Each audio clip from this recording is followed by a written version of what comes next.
Alhamdulillah pagi ini kita diberikan kesempatan oleh Allah Subhanahu wa taala. Insyaallah kita melanjutkan membaca kitab Suwarun min Hayatis Sahabah tentang biografi beberapa sahabat Nabi sallallahu alaihi wasallam. Harapannya kita bisa mendapatkan keberkahan dari membaca biografi. Orang sini menyebutnya manaqib dari sahabat Rasul. Insyaallah kita lanjutkan ke sahabat Al-Barra bin Malik Al-Ansori. Ini saudaranya dari sahabat Anas bin Malik Al-Ansori, orang Ansor. Dan Al-Barra bin Malik ini dikenal dengan orang yang rambutnya ini berantakan, acak-acakan rambutnya, tidak karuan. Ya, tampilannya mungkin tampilan yang enggak necis ya, enggak stylish gitu ya. Badannya kurus, tulangnya kecil. Tapi meskipun begitu, ini orangnya gesit. Ikut berjihad dengan Nabi, sekali jihad itu bisa sampai membunuh 100 orang. Jadi ini luar biasa Al-Barra bin Malik. Yang dia ini orangnya pewanian, kada peduli nyawa. Saking beraninya itu sampai Umar bin Khattab itu akhirnya berpesan, ya, la tuwallu al-barra'a jaishan min juyushil muslimin. Jangan kalian angkat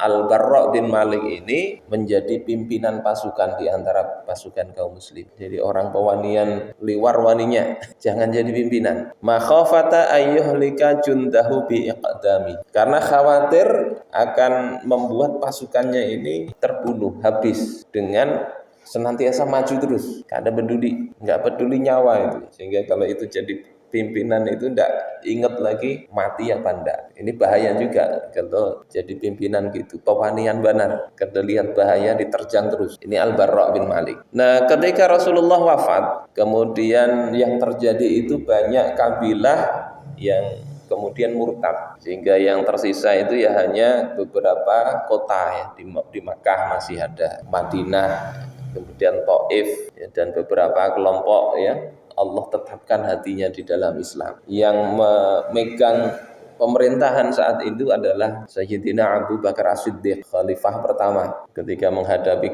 gerombolan orang-orang murtad ini, beliau kemudian menyiapkan 11 pasukan dari kaum Muhajirin dan Ansor, bagi 11. Kemudian masing-masing pasukan dikasih panji, bendera Rasul, panji Rasulullah.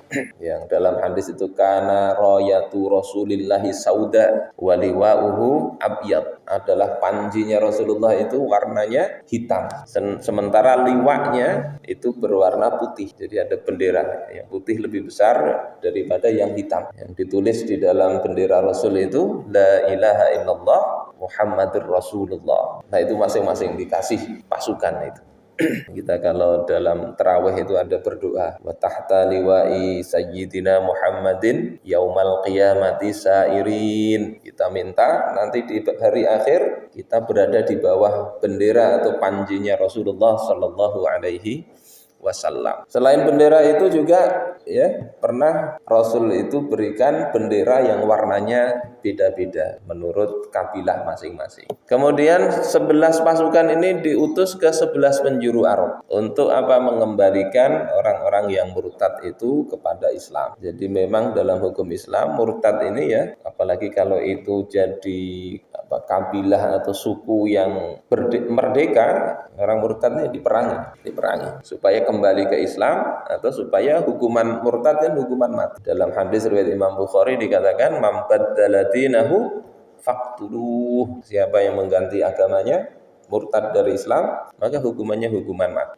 Yang sekarang ya enggak. Sekarang enggak semau-maunya orang. Mau sehari pindah 5 agama atau bahkan lebih bolak-balik, tidak ada masalah. Efeknya memang orang mudah sekali untuk murtad itu. Nah, kaum murtad yang paling kuat itu adalah pendukungnya Musailamah Al-Kadzdzab. Ini didukung oleh Bani Hanifah. Musailamah ini sejak masa Nabi sebetulnya. Akhir-akhir masa Nabi itu sudah menunjukkan kemurtadannya, ngaku Nabi, sampai mengutus utusan ke Nabi. Wahai Muhammad, bumi ini kita bagi 2 aja. Separuh gasan ikam, separuh gasan aku.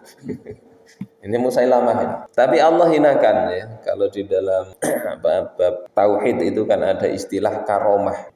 Orang Allah beri kelebihan. Nah, Musailamah ini dikasih namanya ihanah, kehinaan. Jadi mau mencontoh Nabi. Nabi itu pada perang Khandaq ada ketemu Sayyidina Ali ketika sakit itu kan diludahin, mata yang sakit disuwuk kata orang Jawa.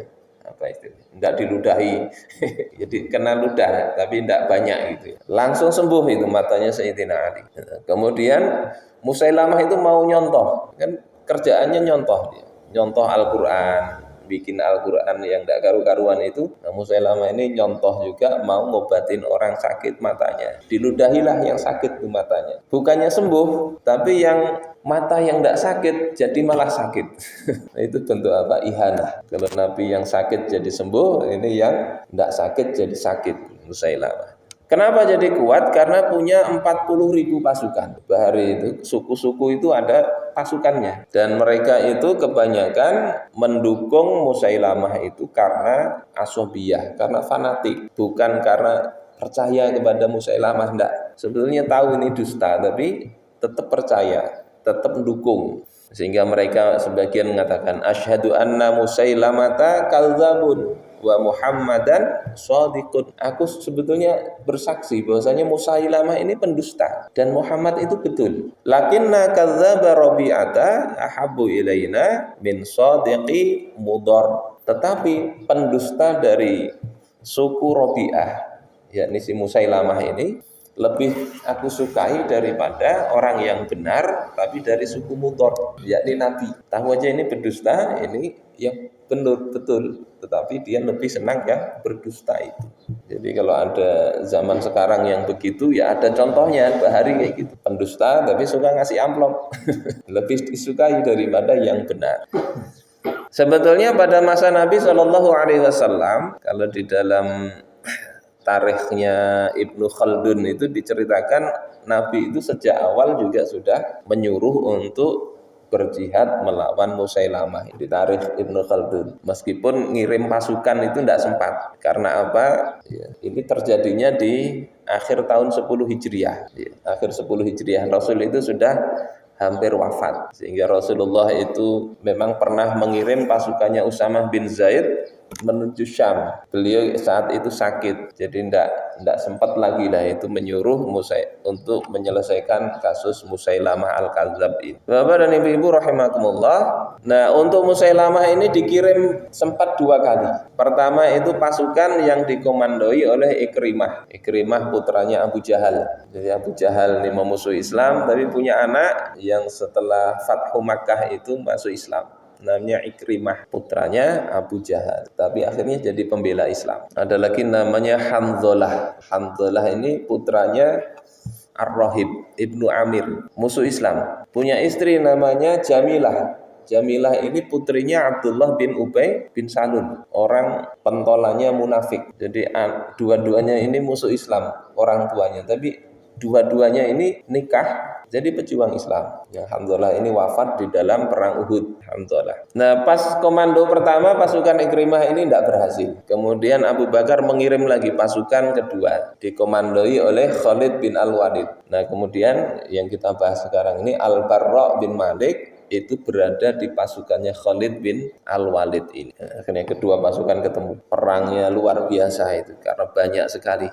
Pasukan kaum muslimin awalnya kalah, kepepet, sampai ada yang masuk ke tendanya Khalid bin Al-Walid, tenda panglima ini, sampai diserbu mereka. Hampir-hampir istrinya Khalid ini dibunuh oleh pasukan musuh. Jadi genting betul. Andai tidak ada prajurit yang melindungi, ya mungkin takdir Allah Ta'ala meninggal itu istrinya panglima kaum muslimin. Saat itu ya kaum muslimin merasa ini dalam kondisi genting. Di pasukan kaum muslimin ini banyak terbunuh, yang pasukan itu banyak para penghafal Quran. Makanya pasca perang ini, dengan Musailamah ini di Yamamah, itu kemudian Umar mengusulkan untuk apa? Mengumpulkan Al-Quran yang dulu ditulis dalam lembaran-lembaran itu dikumpulkan dalam satu mushaf. Usul ke Abu Bakar As-Siddiq. Abu Bakar mengatakan ini dulu tidak pernah Nabi nyuruh gini. Orang nyebut sekarang ini bid'ah ini. Yang dulu awalnya tercerai-berai ya, suhuf ya, lembaran-lembaran isinya Al-Quran, akhirnya dijadikan satu. Ini latar belakangnya khawatir nanti ini kalau penghafal Al-Quran habis, semakin sedikit, banyak yang meninggal. Nah, Khalid ini panglima luar biasa ya. Sebelumnya pada masa Nabi itu pernah dalam perang Mu'tah, kaum muslimin yang jumlahnya sekitar 3.000 itu menghadapi pasukan Romawi yang jumlahnya hampir ya, sekitar 200 ribuan. Walaupun jumlahnya itu yaitu perkiraan. Yang 3 panglima kaum muslimin gugur semua, akhirnya yang memegang kendali adalah Khalid bin Al-Walid. Jadi ini luar biasanya Khalid. Kalau kita lihat sejarah itu memang sejak masa muda itu sering senangannya itu perang-perangan, sering gulat, pernah gulat dengan Umar bin Khattab dalam riwayat itu. Khalid bin Al-Walid bapaknya sugih, jadi tidak banyak disuruh kerja.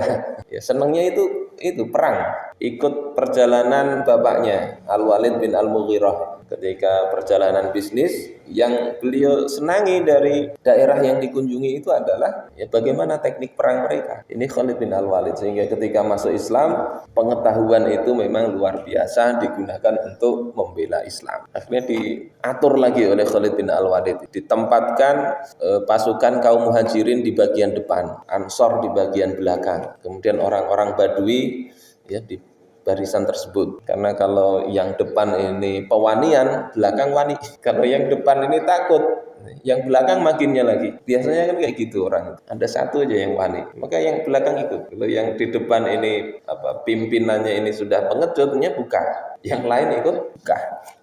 Kemudian dikumpulkan anak-anak yang berasal dari satu bapak dalam satu panji. Ini segrup-segrup yang ada hubungan kerabatnya itu ya, supaya masing-masing tahu ini kaum muslimin, ini kelompok dari mana, itu disatukan. Karena perang bahari lain seperti ini. Perang bahari kalau tidak ada benderanya nanti ini musuh kawan kan. Kalau sekarang lebih sulit lagi kayaknya ya perang sekarang. Kan bisa tidak ketahuan, tiba-tiba dor di sana, tidak tahu musuhnya di mana, tiba-tiba kena tembak aja. Sehingga terjadi perang yang akhirnya dahsyat betul. Ada di situ beberapa sahabat yang kemudian gugur dalam perang Yamamah ini. Kisahnya nanti di belakang ya. Ada namanya sahabat Thabit bin Qais, bawa benderanya orang Ansor. Itu telah menyiapkan peralatan sampai kain kafan sendiri. Jadi kain diceritakan itu gali kubur sendiri sudah. Akhirnya dia bertahan sampai syahid. Kemudian ada Zaid bin Khattab, saudaranya Umar bin Khattab. Dia menyeru kaum muslimin, ayyuhan nas, wahai manusia, wahai pasukan, abdu ala adrasikum, gigit geraham kalian kuat-kuat, wadribu fi aduwikum wamdau quduma, serang atau pukul musuh kalian itu dan senantiasa majulah kalian. Ayyuhan nas, wahai manusia, wallahi la atakallamu ba'da hadhil kalimati abadan, demi Allah aku nggak akan bicara lagi setelah kalimat ini selamanya. Artinya sudah yakin ini setelah ngomong ini mati. Hatta yuzama Musailamatu au alqallah, hingga pasukan Musailamah dikalahkan atau aku berjumpa Allah. Fa'udliya ilaihi bihujjati, sehingga aku menyampaikan hujjah atau alasanku, kesaksianku di hadapan Allah Subhanahu wa taala. Akhirnya Zaid bin Khattab ini wafat, gugur dalam perang itu. Ada lagi namanya Salim. Salim budaknya Abu Hudzaifah yang dibebaskan. Salim maula Abu Hudzaifah, bawa benderanya kaum muhajirin. Ini orangnya halus, Salim ini, sehingga kaum muslimin yang lain ini khawatir kalau nanti musuh itu diserang dari arahnya Salim. Kalau ini dikalahkan kan bisa tembus ini, masuk dari arahnya Salim. Salim kemudian mengatakan, in utitu min qibali fabi sahamilul qur'ani aku. Kalau sampai kalian diserang oleh musuh kalian dari arahku, maka berarti seburuk-buruk penghafal Al-Qur'an ini adalah aku. Tidak bisa mempertahankan daerahnya.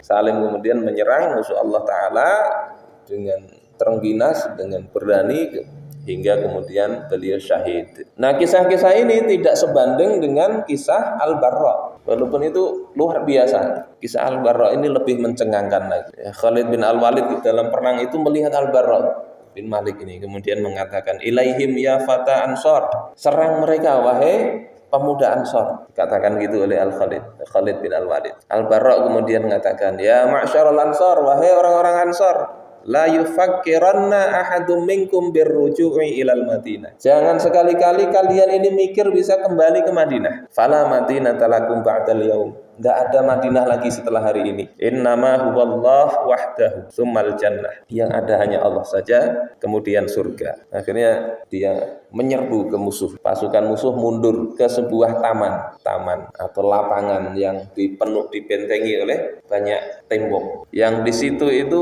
akhirnya banyak orang-orang terbunuh, sehingga ini dalam sejarah disebut sebagai hadiqatul maut, yakni taman kematian, karena banyaknya orang mati di tempat tersebut. Masuk situ mati. Pasukannya Musailamah juga banyak mati di situ. Tidak bisa ditembus, mau situ mati. Bahari ya, tidak bisa nyerang dari atas. Tidak ada helikopter. Yang ada cuma apa? Manjanik. Manjanik itu kayak alat pelempar gitu, kayu, ada ditarik, dilepaskan, melemparkan batu atau apa. Pada saat itu. Jadi tidak ada yang bisa menembus benteng atau tempat tersebut. Sampai akhirnya kemudian Al-Barra itu punya ide sendiri. Dia katakan, ya kaum, wahai kaumku, da'uni ala tursin. Letakkan aku di pelempar itu. Ya, ada begini, diletakkan di pelempar. Warfa'ut tursa ala rimah. Kemudian arahkan, lemparkan aku ini dari pelempar ini ke para pelempar tombak itu. Jadi ada yang suka nombakin orang, mau naik tembok ditombakin. Lemparkan aku di sana, ke dekat situ. Tsumaqdhifuni ilal hadiqati qariban min babiha. Kemudian arahkan, lemparkan aku ke taman tersebut, dekat dengan pintunya. Fa imma ustashhada wa immaan aftahalakumul baba. Maka nanti aku kalau sampai sana itu bisa jadi aku memang mati syahid, tapi bisa jadi kalau aku selamat aku bukakan pintu itu untuk kalian. Jadi untuk masuk itu dilemparkan, masuk ke pasukan musuh yang banyak itu, mau buka pintu bentengnya. Ini tidak ada, ini orang begitu tidak ada. Jangankan perang, dalam kondisi damai dilemparkan dia kan tidak mau. Bisa jadi jatuhnya itu belum tentu selamat, bisa patah kaki, salah arah, bisa terbentur bentengnya sendiri. Tapi inilah Al-Barra. Makanya kata Umar, jangan jadi pemimpin dia itu, nanti bahaya pasukan. Akhirnya kemudian dilemparkanlah ini Al-Barra bin Malik, lemparkan. Kemudian jatuhnya ini di tempat dekat pintu, dekat pasukan musuh yang banyak. Sehingga setelah jatuh dari pelempar itu, dengan secepat kilat dia bisa membunuh 10 orang. Tapi banyak dapat luka. Lukanya ada dalam kitab tarikh yang lain itu 50 luka, ada 80 luka, sabetan pedang. Kan 80 itu luka ya. Dan akhirnya bisa buka pintu. Coba kalau sekarang itu sulit, tapi sekarang ada namanya peluncur rudal itu. Jadi kalau benteng-benteng ya masih bisa ditembus. Walaupun benteng wayah ini bisa lebih kuat dari bahari. Akhirnya kaum muslimin bisa membuka tadi hadiqatul maut itu, dan kemudian dengan keberaniannya ini Allah menangkan kaum muslimin. Apakah mati atau syahid Al-Barra ini? Ternyata enggak, kembali dengan selamat sekitar sebulan dirawat oleh Khalid bin Al-Walid, akhirnya sembuh ya. Dan ketika sembuh tidak kemudian trauma. Jadi kita mungkin trauma ini ya. Beliau tetap ikut dalam berjihad dalam beberapa peperangan yang lain, mengharapkan mati di medan perang, ya mati syahid. Sehingga ketika pada perang dengan Persia, penaklukan kota Tustar, beliau ini mendapatkan impiannya, yakni mati syahid di jalan Allah Subhanahu wa taala. Ya, mudah-mudahan ini bermanfaat ya. Kita juga dikaruniai keberanian untuk menyampaikan Islam, keberanian untuk memilih jalan yang benar. Meskipun mungkin rugi, tapi kalau ini memang benar, ambil. Kalau keliru, ya, walaupun untung besar, tinggalkan.